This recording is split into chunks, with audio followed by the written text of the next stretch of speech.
ডাক দেন এবং ঘোষণা করেন এদেশের ধর্ম বর্ণ নির্বিশেষে সকল মানুষ ঐক্যবদ্ধ হয়ে ভারতের এই সকল কুলাঙ্গারদের বিরুদ্ধে আমরা লং মার্চ করতে বাধ্য হব ইনশাআল্লাহ।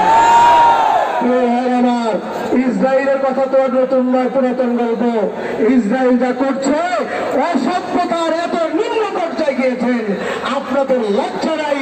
আমরা বুঝেছি আপনাদের উচিত বিচার করার জন্য। এরপরে বিজেপি নেতা যা করেছে, আপনি অনতিবিলম্বে বাংলাদেশের হাই কমিশনার ইন্ডিয়ান যিনি আছেন তাকে ডেকে কোনো প্রতিবাদ করে জাতিকে সামনে আপনি এটা জানিয়ে দেন যে আপনারা ইসলামের পক্ষে, মহানবীর পক্ষে আছেন।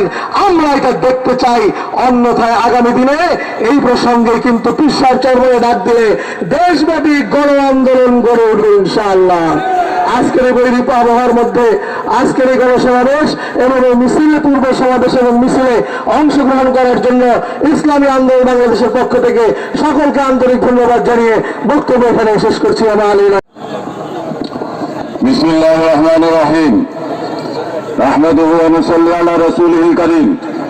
ইসলামী আন্দোলন বাংলাদেশ ঢাকা মহানগর উত্তর দক্ষিণ কর্তৃক আয়োজিত ফিলিস্তিনে ইসরায়েল কর্তৃক বর্বরচিত হামলা এবং ভারতে বিজেপি সরকারের লেলিয়ে দেওয়া উচ্ছৃঙ্খল সন্ত্রাসীর দ্বারায় রাসূলুল্লাহ সাল্লাল্লাহু আলাইহি ইসলামের অবমাননার প্রতিবাদে আজকের এই বিক্ষোভ পূর্ব সমাবেশের প্রধান অতিথি ইসলামী আন্দোলন বাংলাদেশের প্রেসিডিয়ামের অন্যতম সদস্য প্রিন্সিপাল